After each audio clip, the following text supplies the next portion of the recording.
Welcome to Switzerland.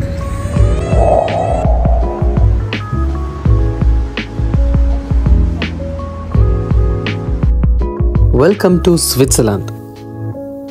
இன்றைக்கி நாங்கள் ஸ்விட்சர்லாண்டில் வந்து ஒரு ரவுண்ட் அடித்து சுற்றி பார்க்க போகிறோம். ரொம்ப அழகான பிளேசஸ். கொஞ்சம் இந்த வீடியோக்குள்ளே நீங்கள் வந்துருக்கிறீங்கன்னு சொன்னால் கண்டிப்பாக உங்களுக்கு கொஞ்சம் டைம் தேவைப்படும் இந்த வீடியோ ஃபுல்லாக பார்க்குறதுக்கு, அழகாக ரசிக்கிறதுக்கு. So welcome to Switzerland. Sit back, relax and enjoy. So என்னால் பேசுகிறதுக்கெல்லாம் ரொம்ப முடியாது, ஏன்னா பின்னால் நீர்வீழ்ச்சி செம்ம சவுண்டாக இருக்குது. நாங்கள் மேலே போயிட்டு இல்லை கொஞ்சம் தள்ளி போய் தான் பேசணும். மேலே நான் மைக்ரோஃபோனை மறந்து வச்சுட்டு வந்துட்டேன் காரில். ஃபைனலி நான் இந்த இடத்த வந்து சேர்ந்துட்டேன். இதுதான் வந்து ஃபஸ்ட் அண்ட் லாஸ்ட் நான் இந்த இடத்துக்கு வரது. பிகாஸ் நான் இனிமேல் வராத அளவுக்கு நிறைய வீடியோ செய்ய போகிறேன் இந்த இடத்துல இருந்து. எனக்கு கிடைச்ச ஒரே ஒரு பிளேஸ் இங்கேருந்து வீடியோ பண்ணுறதுக்கு இது மட்டும்தான். மேபி நான் மேலே போயிட்டு ஒரு ரவுண்ட் செக் பண்ண போகிறேன், எடுக்கலாமா வீடியோஸ் வேணும்னு சொல்லி. பிகாஸ் அந்தளவு சவுண்டாக இருக்குது. நான் நினைக்கிறேன் நான் பேசுகிறது பெருசாக கேட்காது. இதுதான் யூரோப்பில் உள்ள ஆகப்பெரிய வாட்டர் ஃபால். எனக்கு இது பார்க்கும்போது ஏதோ நயாகரா ஃபால்ஸ் பார்க்குற மாதிரி ஒரு ஃபீலிங்காக இருக்குது. ஏன்னா பார்க்குறதுக்கு அதே மாதிரி தான் இருக்குது இந்த இடமும். பட் இது கொஞ்சம் சைஸில் கம்மி.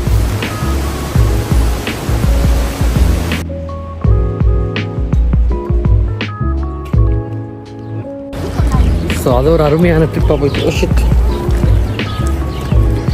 ஸோ பாரவங்களுக்கு ஈஸியாக சின்ன சின்ன விஷயங்கள் சொல்லி காட்டுறேன். ஸோ இங்கே தமிழாக்கள் ரெஸ்டாரண்ட் ஒன்று இருக்குது எங்களோட ஸ்விட்சர்லாண்ட் இதுக்குள்ளே போய் பார்க்கலாம் அவங்க யார் அப்படின்னு. யூரோ எடுக்க மாட்டாங்க. ஸ்விட்சர்லாண்ட் ட்ரிப்போட முதல் சாப்பாடு எக்ஸ்பீரியன்ஸே வந்து எங்கள் தமிழோட கடையில் தான். அதுவும் வந்து நாங்கள் மசாலா சாய் தான் எடுத்துருந்தோம். ரொம்ப டேஸ்ட்டாக இருந்துச்சு. Thank you so much for that. நினைக்கிறேன் ஜெர்மன் பாஸ் இல்லை, இவங்களுக்கு இருக்குது, எனக்கு இல்லை. அப்போ கொஞ்சம் ஃபோன் பண்ணலாம், அதுக்கு டைம் இருக்கணும். ஸோ இவங்க அன்மெல் பண்ணால் எனக்கு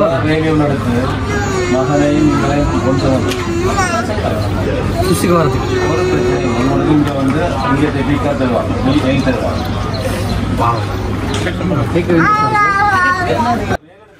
ஸோ பேசிக்காக அந்த அண்ணா என்ன சொல்கிறாருன்னு சொன்னால், எனக்கும் வந்து ஸ்விட்சர்லாண்டில் வேலை செய்யலாம் அப்படின்ட்டு. நான் ஸ்விட்சர்லாண்டை பற்றி விசாரிச்சுட்டு இருந்தேன். அவர்கிட்ட சம்பளம் எல்லாம் என்ன மாதிரி இருந்து. ஸோ அதை பற்றி அவர் எக்ஸ்பிளைன் பண்ணிருக்கும் போது தான் சொன்னார் எனக்கும் இங்கே வந்து ஒர்க் பண்ணலாம்னு. வெல் காய்ஸ், இதுதான் ஸ்விட்சர்லாண்ட். எவ்வளோ அழகாக இருந்துச்சுன்னு பார்க்குறதுக்கு. நான் ரொம்ப நாள் எனக்கு ஆசையாக இருந்தது. இந்த பக்கெட் லிஸ்ட்டில் இருந்த ஒரு விஷயம் தான் இந்த ரைன் ஃபால். கடைசியில் ஒரு மாதிரியே பார்த்துட்டேன். ஒரு தமிழ் அண்ணா கிட்ட டீயும் குடிச்சாச்சு. அண்ட் எங்களோட அடுத்த ஸ்டாப் இருக்குது வந்து லிண்ட் சாக்லேட் ஃபேக்ட்ரி. அங்கே ஃப்ரீயாக சாக்லேட் கொடுக்குறாங்க. சாக்லேட் எல்லாம் ஊற்றுது அப்படி இப்படிலாம் நிறைய வீடியோஸ் பார்த்து நிற்பேன். எனக்கு அதை வந்து நேரில் காண்றதுக்கு I can't wait to see that. அண்ட் ரொம்ப ரொம்ப எக்ஸ்பென்சிவ் காய்ஸ். முதல் நான் நினைக்கிற மாதிரி இல்லை. ஸோ அந்த அண்ணா கிட்டே போய் டீ குடிச்சதுக்கே வந்து 5 யூரோஸ் ஒரு டீக்கு. ஸோ 2 டீக்கு வந்து 10 யூரோ வந்துருச்சு. It's okay. ஜெர்மனி, ஸ்விட்சர்லாண்ட் இதெல்லாம் வந்து சொல்லுவாங்க be Rome when you're in ரோம்னு சொல்லி. ஸோ அதான் நடந்திருக்கீங்க. Welcome to the world of chocolate. Let's go. Gift வந்து இவங்க சாக்லேட் கலர்லேயே போட்டு வச்சுருக்கிறாங்க. ப்ளஸ் சாக்லேட் வாசம் வருது அவங்களுடைய இதுக்குள்ள வந்து வருது. இந்த ட்ரிப் வரதுக்கு 2 வீக்ஸுக்கு முன்னாடியே தாரு வந்து டிக்கெட்ஸ் எல்லாம் புக் பண்ணி வச்சுட்டா இதுக்கு வரத்துக்கு. ஏன்னா அவள் வந்து ஒரு சாக்லேட் பைத்தியம்னே சொல்லலாம். அவங்க சாக்லேட்னால் ரொம்ப பிடிக்கும். ஸோ அதனால் வந்து முக்கியமாக இதை பார்க்கணுன்னு சொல்லியிருக்கிறான். ஏன்னா அவள் வந்து இது வரைக்கும் இதுக்கு போனதில்லை. இதுதான் அவளுக்கும் ஃபஸ்ட் டைம், எனக்கும் இதுதான் ஃபஸ்ட் டைம். உண்மையாக இது பார்க்குறது வந்து ரொம்ப வர்த்திட்டாக தான் இருந்துச்சு. என்ன சொன்னால் உள்ளுக்கு சாக்லேட்ஸ் எப்படி ப்ரிப்பேர் பண்ணுறாங்கன்னு சொல்லி தராங்க. ஸோ நாங்கள் லிண்ட் ஃபேக்ட்ரிக்குள்ளே வந்துருக்கிறோம் ஆல்ரெடி. அண்ட் நாங்கள் இப்போ போயிட்டு ரிசப்ஷனில் கேட்க போகிறோம். நாங்கள் ஆன்லைனில் டிக்கெட் எடுத்துருக்கிறோம். என்ன மாதிரி ஸ்டார்ட் ஆகுது அப்படின்ட்டு கேட்டுட்டு நாங்கள் ஆரம்பிக்கலாம். Online ticket chocolate store. Awesome. Yes. Yeah touch and okay. So நம்ம ரொம்பவும் எதிர்பார்த்த சாக்லேட் டெஸ்ட் பண்ணுற பிளேஸ் இது. ஸோ தாரு இப்போ டேஸ்ட் பண்ணி பார்க்க போகிறோம். கமான் தாரு. ஸோ தாரு போயிட்டு சாக்லேட் டேஸ்ட் பண்ணிட்டு இருக்கிறா. இப்போ நான் இவரோட வெயிட் பண்ணுறேன். நீங்கள் இப்போ அவள் வந்ததுக்கப்புறம் நான் போயிட்டு சூப்பராக சாக்லேட் டேஸ்ட் பண்ணி பார்க்க போகிறேன். ஏன்னா ஐ கான்ட் வெயிட். எனக்கு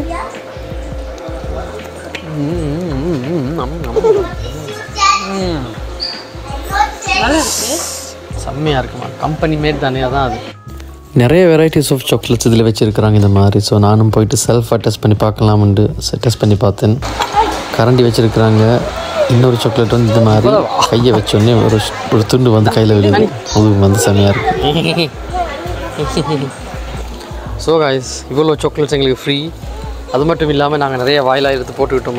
அந்த ஃப்ரீயாக கொடுத்த பீசஸ் இப்படி பேக்கில் இது வந்து இதுதான் இந்த டிசைன்லாம் விற்பாங்க. பட் நாங்கள் அங்கே சாப்பிட்றது வந்து எடுத்து டேஸ்ட் பண்ணுறதுக்காக.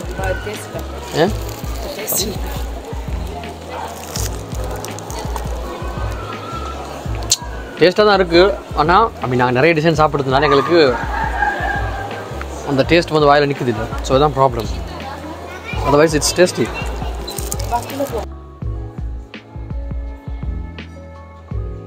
ஓகே காய்ஸ், ஸோ நவ் இங்கிருந்து நாங்கள் வெளியாகி இத்தாலியன் சிட்டி ஆஃப் மிலானுக்கு போக போகிறோம். ஸோ அது வரைக்கும் எங்கள் அயா நாங்கள் கீழே போட்டு மூடி அப்படியே கொண்டு போக போகிறோம். குட் பை அயா, நீ இதுக்குள்ளே இருங்க, நீங்கள் வெயிட் பண்ணிக்கொண்டு. ஓகே, ஏதோ பேசுகிறான்.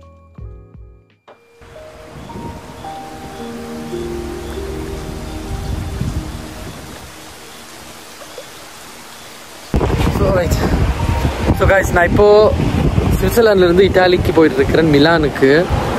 என்னென்னா காய்ஸ், நான் வார வழியில் சூப்பர் வியூஸ் கொஞ்சம் இருக்குது காய்ஸ். என்னால் உண்மையாக வேர்ட்ஸில் டிஸ்கிரைப் பண்ண முடியாது. ப்ளஸ் நான் ட்ரைவ் பண்ணுறதுனால என்னால் வீடியோஸும் பண்ணிக்கொள்ள முடியாது. ஸோ நான் இந்த கோப்ரோ காரில் வச்சு ரெக்கார்ட் பண்ணிருக்கிறேன். அந்தளவு அருமையான வியூஸ் நான் இது வரைக்கும் வாழ்க்கையில் கண்டதே இல்லை. நான் நார்மலாக இந்த டூர் வந்து நான் ஏப்ரலில் வர இருந்தேங்க. ஏப்ரலில் வந்து நல்லா அழகாக இருந்திருக்கும் இந்த பிளேசஸ் எல்லாம். இன்னும் வந்து ஏன்னா ஏப்ரலில் தான் வெதர் நல்லாயிருக்கும். ஆனால் ஏப்ரலில் வெதர் வந்து இங்கே தெரியாது. இந்த இயர் வந்து ஃபுல் மோசமாக இருந்துச்சு. அதனாலேயே நம்ம தெரியும். நான் வந்து மேயில் வந்தேன். பிகாஸ் ஏப்ரல் ஃபுல்லாகவே வந்து மழை பெஞ்சிக்கிட்டு ஒரு மாதிரியே டாக்காக அந்த மாதிரி இருந்ததுனால நான் வரல. பட் சீரியஸாக நான் இந்த டைம் நான் இந்த மாதிரி நான் இங்கே வந்தது வந்து I think it's really nice guys. ஏன்னா இன்னும் வந்து இந்த க்ரீனரி எல்லாம் அப்படியே இருக்குது. லைக் நான் லாஸ்ட் டைம் வரும்போது நான் வின்டரில் வந்தேன். அண்ட் திஸ் டைம் இது சம்மரும் இல்லை, இது வந்து வின்டரும் இல்லை, ரெண்டும் கலந்த ஒரு வியூ தான். ஸோ இட்டாலிக்கு போயிட்டு பார்க்கலாம் காய்ஸ். என்னால் உண்மையாக டிஸ்கிரைப் பண்ண முடியாது. அந்த அழகை மட்டும் ரசிக்குங்க. நான் வீடியோஸில் எல்லாமே கவர் பண்ணுறேன். முடிஞ்சளவு இன்னும் வீடியோஸ் போட ட்ரை பண்ணுறேன். அண்ட் மறக்காமல் வீடியோஸ் சப்ஸ்கிரைப் பண்ணுங்கள். Because this is all for the YouTube. Because நான் மெயினாக வந்து யூடியூப்பில் கண்டிப்பாக ஒரு வீடியோ செய்யணும்னு தான் நான் ஸ்பெஷலாகவே இந்த ட்ரிப் நான் எடுத்துகிட்டு வந்தேன். ஆல்சோ நான் என்னோடய ஒய்ஃபுக்கு பிள்ளைக்கு ஒன்றை காட்டணும்னு சொல்லி. ஸோ யா, சந்திக்கலாம் காய்ஸ். அண்ட் இப்போ நாங்கள் நிற்கிறது இது என்ன பிளேஸ் சாரும் சரியா? நாங்கள் வந்து ஜூரிச்சில் இருந்து ஐ திங்க் ஒரு ½ an hour வண்டி ஓட்டிட்டு வந்துருக்கிறோம் இப்போது. யா காய்ஸ், வண்டி ஓடுறது ஜெர்மனில் மாதிரி இல்லை, இங்கே ரொம்ப கஷ்டம். ஓல்ரைட் காய்ஸ், ஸோ போகலாம், சந்திக்கலாம், பாய் பாய். மொத்தமாக 8 மில்லியன் மக்கள் கொண்ட நாடு தான் சுவிட்சர்லாந்து. இந்த நாட்டில் யூரோ கிடையாது. ப்ளஸ் இங்கே வரும்போது நாங்கள் கட்டாயம் மற்ற நாடுகள்லேருந்து ட்ராவல் அடாப்டர்ஸ் எடுத்துகிட்டு வர வேண்டியது இருந்துச்சு. இங்கே வந்து எல்லா இடத்துலையுமே வந்து அந்த கரண்ட்டுக்கு அடிக்கிற ப்ளக் பாயிண்ட்டுக்கு தேவையான அந்த அடாப்டர்ஸ் வந்து கொண்டு வரணும். ஏன்னா இங்கே வந்து கம்ப்ளீட்லி டிஃப்ரெண்ட்டாக இருக்காது. காரில் வரவங்களுக்கு இருக்கிற ஒரே ஒரு ப்ராப்ளம் என்னென்னு சொன்னால் பார்க்கிங் பிளேசஸ். இந்த மாதிரி அழகான இடங்கள் இருக்கும் பார்க்குறதுக்கு. ஆனால் அதை வண்டி பார்க் பண்ணுறதுக்கு இடம் இருக்காது. நெக்ஸ்ட் டைம் வரும்போது நான் கண்டிப்பாக ட்ரெயினில் வருவேன். ஏன்னா ட்ரெயினில் வந்து பார்க்குறதுக்கு நிறைய வேறு இடங்கள் இருக்குது. ஸோ அது வந்து நான் நெக்ஸ்ட் டைம் என் பக்கெட் லிஸ்ட்டுக்கு போட்டு வச்சுருக்கிறேன். பட் இப்போது கண்டினியூ திஸ் ஐயோ. ஸோ காய்ஸ், ஒரு சின்னதாக ஒரு பிரேக் எடுக்கலான்னு நான் இங்கே நிப்பாட்டேன் இப்போ வார வழியில். இது வந்து இட்டாலியும் சுவிட்சர்லாண்டுக்கும் பார்டரில் உள்ள ஒரு பிளேஸ். இது வந்து இன்னும் ஒரு 20-30 கிலோமீட்டரில் வந்து இட்டாலி வந்துடும். ஸோ இப்போதே வந்து இந்த பக்கம் உள்ள அந்த போர்ட்ஸு, சைன் போர்ட்ஸ் இது எல்லாமே வந்து பேர் எல்லாம் இட்டாலியனாக தான் இருக்குது. இப்போ எங்களுக்கு ஒன்றுமே புரியுது இல்லை. இங்கே மக்களும் வந்து கூடுதலாக இட்டாலியன் தான் பேசுகிறாங்க. எங்கள் அயான் வந்து ரொம்ப நேரம் காரில் உட்காந்துருக்க மாட்டார். இவருக்கு வந்து கொஞ்சம் அடிக்கடி ஒரு ப்ராப்ளம் வரும். ஸோ அதனால தான் நாங்கள் மெயினாகவே இங்கே நிப்பாட்டினது. ஸோ அப்போ நாங்கள் கண்டினியூவாக ட்ரைவ் பண்ணலாம். எனக்கு மெயினாக இட்டாலியில் போயிட்டு செய்ய வேண்டிய ஒரு விஷயம் இருக்குது. அதுதான் எனக்கு இட்டாலியில் போயிட்டு இட்டாலியன் பீட்சா சாப்பிட பார்க்குறது. ஏன்னா பீட்சா வந்து கண்டுபிடிக்கப்பட்டது இட்டாலியில் தான். ஸோ இட்டாலியன் பீட்சா வந்து ஜெர்மனியில் நல்லா டேஸ்ட்டாக இருக்கும். பட் இட்டாலியன் பீட்சா இட்டாலியிலே எந்த அளவு டேஸ்ட்டாக இருக்குன்றத இப்போ இன்றைக்கி நாங்கள் போய் பார்க்க போகிறோம். அதாவது நாளைக்கு போய் பார்க்க போகிறோம். ஸோ நான் அங்கேருந்து கிளம்பி டிரெக்ஷன் இட்டாலி மிலானோக்கு போயிட்டுருக்கிறேன். ஸோ போயிட்டுருக்கிற வழியில் எங்களுக்கு வந்து டயர்டானதார நான் அங்கேயே திரும்ப தங்க வேண்டிய நிலைமை வந்துச்சு. ஸோ பக்கத்தில் எனக்கு வந்து ஒரு ஹோட்டல் கிடச்சிது ரொம்ப சீப்புன்னு அந்தளவு சீப் இல்லை, 75 euros தான். பட் சுவிட்சர்லாண்டை பொறுத்த வரைக்கும் அது ஒரு சீப்பான ப்ரைஸ். ஸோ நாங்கள் அங்கே வந்து ஒரு நைட் ஸ்டே பண்ணிவிட்டு விடிய எழும்பி அந்த சிட்டியை ஃபுல்லாக சுற்றி பார்த்துட்டு தான் நாங்கள் இங்கேருந்து இட்டாலிக்கே போகிறோம். ஸோ இந்த ஹோட்டலில் வந்து ஒரு அழகான டெரஸ் பிளேஸ் இருந்துச்சு. பட் நாங்கள் இங்கே நின்று எதையுமே எங்களால் என்ஜாய் பண்ண முடியாது. காரணம் என்னென்னா மழை. இந்த டேபிள்ஸ் எல்லாமே வந்து நனைஞ்சி போய் ஈரமாக இருந்ததுனால எங்களால் உட்காந்து இந்த வியூ என்ஜாய் பண்ண முடியாமல் இருந்தது. பட் இருந்தாலும் ரொம்ப கிளாசிக் ஸ்டைலில் அழகாக இருந்ததுனால நான் அதை கொஞ்சம் சுற்றி பார்த்து வீடியோஸ் எடுத்துகிட்டு இந்த சிட்டியை நான் சுற்றி பார்க்குறதுக்காக வெளியே கிளம்பிட்டேன். ஸோயா வாங்க போகலாம். நாங்கள் இப்போ ஒரு சின்ன ஷாப்பிங் சென்டருக்குள்ளே போக போகிறோம் சுவிட்சர்லாண்டில். அது எப்படி இருக்குது உள்ள என்ன மாதிரி ப்ரைஸஸ் எல்லாம் பார்க்குறதுக்கு. அண்ட் இதில் ஐக்கியா அண்ட் வேறு நம்ம நான் எனக்கு தெரியாத ஸ்டைல் ஷாப்பிங் சென்டர்லாம் இருக்குது. போகிற வழியில் ஒரு வண்டி வச்சுக்கிட்டு ஒருத்தர் சீஸ் விற்றுக்கிட்டு இருந்தார், அதாவது ஸ்விஸ் சீஸ். அண்ட் எங்களுக்கு ஃப்ரீ சாம்பிள் தந்துருந்தார். ஸோ நானும் தாரும் டெஸ்ட் பண்ணி பார்த்தோம். பட் அதை வந்து வாங்குற அளவுக்கு எங்களுக்கு இன்ட்ரெஸ்ட் இருக்கிற காலங்காத்தால். அப்படியா? ஓ, இது என்ன சென்ட்ரும்? இதெல்லாம் நான் ஜெர்மனில் பார்த்ததே இல்லை. ஸோ முதல்ல போயிட்டு காஃபி அண்ட் பிரேக்ஃபாஸ்ட் ட்ரை பண்ணலாம் இங்கே என்ன இருக்குதுன்னு பார்த்துட்டு. ஸோ ஒரு ஸ்ட்ரீட் ஃபுட் டைப்பில் வந்து ஒரு காஃபி பிளேஸ் இருக்கும் போல், அதை போய் பார்ப்போம் நாங்கள் ஒன்றாவது. எங்களுக்கு இங்கே ஒரு பிரச்சனை என்னென்னா, இங்கே எல்லாருமே இத்தாலியன் தான் கூட பேசுகிறாங்க. ஸோ ஜெர்மன் பேசுகிறவங்க கம்மி. ஏன்னா நாங்கள் இட்டாலியன் போர்டரில் இருக்கிறதுனால.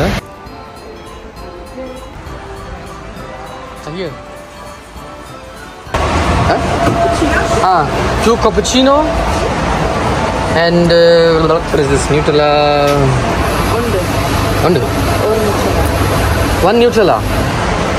Two எனக்கு? Two Nutella. Wow, so இதெல்லாமே ஸ்விஸ் சாப்பாடு. Can we pay with card? Yes. Okay. So இதுதான் போல் இப்போ ஸ்விஸ் பிரேக்ஃபாஸ்ட் தானே. 850 இது பாரு, 850 10 40. Wow, some prices. Crepes என்ன பேப்? Pancake. வாவ். ஸோ இதெல்லாம் ஃப்ராங்க் என்ன, யூரோ இல்லை. Sweeter photo. What is the meaning of buongiorno? நானே கேட்குறேன்.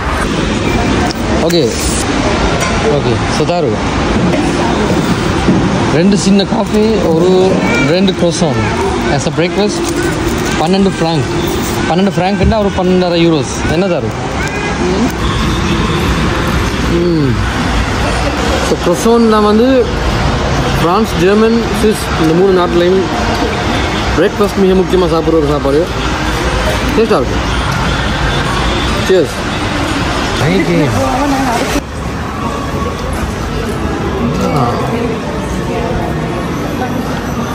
ஸோ இதுக்குள்ளேயும் ஒரு கஃபெட்டேரியா எல்லாம் இருந்திருக்கு. பட் நாங்கள் அதை கவனிக்காமல் வந்துட்டோம். பட் எவ்வளோ க்ளீனாக வச்சுருக்குறாங்க என்ன சுவிட்சர்லாண்டில். வாவ்.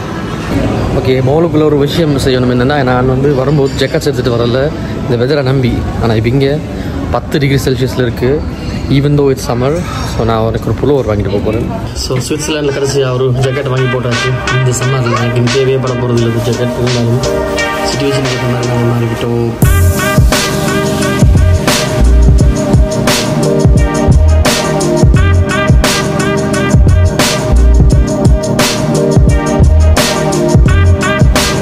ஸோ என்னோடய வியூவில் இருந்து சுவிட்சர்லாண்டை பார்க்கும்போது என்ன தெரியுதுன்னா, சுவிட்சர்லாந்து வந்து ஒரு பொம்பளை புள்ளோட ரூம் மாதிரி. இந்த நாடு எல்லாம் அவ்வளோ ஒழுங்காக ஓர்டராக செஞ்சு எல்லாம் அழகாக அடுக்கி வச்சு இப்படி இருப்பாங்களே சில வீடுகள், சில கேர்ள்ஸ்ட ரூம் அந்த மாதிரி.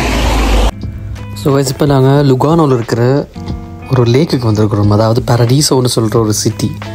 இந்த சிட்டியோட பேரே வந்து பரடீசோன்னு வச்சுருக்கிறாங்க. அதாவது பேரடைஸ்ன்றதை வந்து டிரான்ஸ்லேட் பண்ணி. கண்டிப்பாக இந்த பேர் வந்து இவங்க வச்சது தப்பே இல்லை. ஏன்னா அந்தளவு அழகான இடம், பார்க்குற இடம் எல்லாமே வந்து ஏதாச்சும் ஒரு இன்ட்ரெஸ்டிங்கான விஷயம் நடந்துக்கிட்டே இருக்குது. உண்மையாக நான் சொன்ன மாதிரி சுவிட்சர்லாந்து வந்து என்ன சொல்கிறது, ஒரு கேர்ள்ட ரூம் மாதிரி தான் வந்து உண்மையாக அந்த நாடே, முழு நாடுமே அப்படி தான் இருக்குது. எங்கே பார்த்தாலும் நல்ல அழகாக ஓர்டரான பிளேசஸ், அழகான நல்ல க்ளீனாக எந்தெந்த பிளேசஸ் எந்தெந்த இடத்துல இருக்கணும் அதெல்லாம் அந்தந்த இடத்துல இருக்குது. ஆர்கனைஸ்டாக பார்த்தா எந்த இடத்துலையும் வந்து எந்த ஒரு ஃப்ளோவுமே இல்லாத ஒரு கண்ட்ரின்னு சொல்லலாம் Switzerland. I really like it. Crime rate அப்படின்றது வந்து ரொம்ப ரொம்ப கம்மியான நாடு தான் இது. ப்ளஸ் இந்த சிட்டியில் வில்லேஜஸில் எங்கே பார்த்தாலும் வந்து எல்லாம் காமாக குவாய்ட்டாக ரொம்ப அமைதியாக சந்தோஷமாக இருக்கிறத பார்க்கும்போது எங்களுக்கே ரொம்ப சந்தோஷமாக இருக்குது. தாரு வந்து ஃபுல்லாக வீடியோ பண்ணுறா, இன்னைக்கு ஸ்டோரியில் இன்றைக்கி போட்டு கலக்க போகிறா. இந்த நாட்டு மக்கள் இந்த நாட்டை பற்றி ரொம்ப பெருமையாக இருக்கிறாங்கன்னு நினைக்கிறேன். என்று சொன்னால் இங்கே எங்கே பார்த்தாலுமே வந்து ஸ்விஸ் கொடியை வந்து நான் காண்றேன். பட் இதுவே வந்து நான் ஜெர்மன் கொடியை காண்றது ரொம்ப ரொம்ப ரேர். எங்கேயுமே நான் ஜெர்மன் கொடி காண மாட்டேன். யாருமே வந்து ஜெர்மன் கொடியை எங்கேயும் கொடி வைக்கக்கூட மாட்டாங்க. இப்போ ஸ்விஸ்ஸுக்கு வந்ததுக்கப்புறம் நிறைய இடத்துல அந்த கொடியை காண்றேன். ரொம்ப சந்தோஷமாக இருக்குது பார்க்குறதுக்கு. இதை இந்த இடம் வந்து ஸ்விட்சர்லாண்டில் இருக்கக்கூடிய லுகானோ அப்படின்னு சொல்கிற பிளேஸ். இட்டாலியன் பார்டரில் இருக்குது சரியா. ஸோ இங்கேருந்து இட்டாலிக்கு போகிறதுக்கு வந்து இட்டாலியன் பார்டருக்கு போகிறதுக்கு வந்து ஜஸ்ட் 15-20 கிலோமீட்டர்ஸ் தான். ஸோ இங்கேருந்து மிலான் போகிறதுக்கு வந்து 45 நிமிஷம் to 1 hour இந்த மாதிரி டைம். அங்கே ஈச்சு பழம் மரம் அது வெயிட் கைஸ், நான் இங்கே ஒரு ஸ்பெஷலான விஷயத்தை கண்டுபிடிச்சிருக்கேன். அது ஈச்சு பழம் மரம் தான் உண்மையாகவே.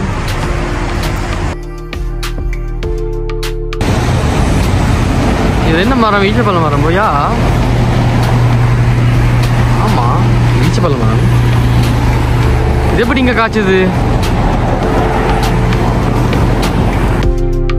விட்டால் நான் நாள் பூராவும் நடந்துட்டு இருப்பேன் இந்த சைட் வாக்கில்.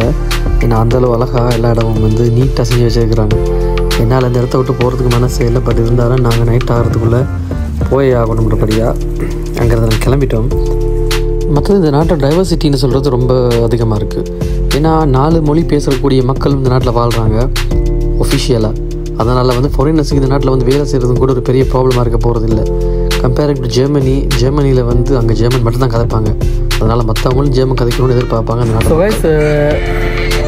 இந்த ஏரியாவில் பார்த்தீங்கன்னா லகோனான்ற பிளேஸில் கூடுதலான மக்கள் பேசுகிறது இட்டாலியன் பாஷை தான். ஸோ நான் நிறைய பிளேஸுக்கு போன இடத்துல வந்து இவங்களுக்கு கொஞ்சம் கூட இங்கிலீஷே தெரியாது. ப்ளஸ் ஜெர்மன் வந்து அந்தளவு பேச மாட்டாங்க. கொஞ்சம் அந்த நைன் இதெல்லாம் தெரியும், தவிர மற்ற விஷயங்கள் தெரியாது. ஸோ கொஞ்சம் கஷ்டமாக இருக்குது இவங்களோட பேசி கதைச்சி ஏதாச்சும் சாதிச்சுக்கிறதுக்கு இந்த ஏரியாவில். என்ன சொன்னால் நிறைய மக்கள் வந்து இட்டாலியன் போர்டர் இருந்ததுனால அங்கே இருந்து இங்கே வந்து ஒர்க் பண்ணுறாங்க. ஸோ அவங்களுக்கு ரொம்ப அங்கே வந்து வீடு வாடகை எல்லாம் குறைவு. அண்ட் இங்கே வந்து நல்ல சம்பளம் கிடைக்கிறதுனால நிறைய பேர் அங்கேருந்து இங்கே வந்து ஒர்க் பண்ணுறாங்க. ஸோ ஐ திங்க் ஒரு 80% மக்கள் வந்து இங்கே இட்டாலியன்ஸ் இருக்கிறாங்க. சேம் திங் நாங்கள் அந்த ரைன்ஃபால் போன பக்கம் அங்குள்ள மக்கள் கூட ஜெர்மன் பேசுவாங்க. ஏன்னா ஜெர்மனில் இருக்கிற மக்கள் ரைன்ஃபாலுக்குள்ளே வந்து ஒர்க் பண்ணுறாங்க. ஐ மீன் அந்த ரைன் ஏரியா பக்கத்துக்குள்ளே போர்டரில் இருந்துக்கிட்டு வந்து ஒர்க் பண்ணுறாங்க. ப்ளஸ் எனக்கு அந்த அண்ணாவும் சொல்லியிருந்தார் என்னென்னு சொன்னால், நிறைய பேர் தமிழாக்கள் வீடு வாங்கி அந்த இடத்துல வாடகை கொடுக்குறாங்களாம் சுவிஸில் உள்ள மக்களுக்கு. ஸோ ஜெர்மன் உள்ளவங்க வந்து சுவிஸில் வேலை செஞ்சுட்டு போயிட்டு திரும்ப ஜெர்மன்லேயே வந்து இருக்கிறதுக்கு சொல்லி. ஸோ அந்த போர்டரில் நைஸ் ஐடியா. ஸோ அதை வந்து நானும் சொல்லி ட்ரை பண்ணி பார்க்க போகிறேன். ஸோ கைஸ், அடுத்ததான் நான் எங்கே போகணுன்றது எனக்கு கமெண்ட்டில் சொல்லுங்கள். நான் நெக்ஸ்ட் ட்ரிப்பு வந்து கண்டிப்பாக யூரோப்பில் ஒரு ரொம்ப ஃபேமஸான பிளேஸுக்கு தான் போக போகிறேன். பட் அது எங்கே வேண்டி நான் சூஸ் பண்ண முடியலை. நீங்கள் கமெண்ட்டில் சொல்லுங்கள், நான் அந்த இடத்த சூஸ் பண்ணி நான் கண்டிப்பாக போவேன். Until then, see you.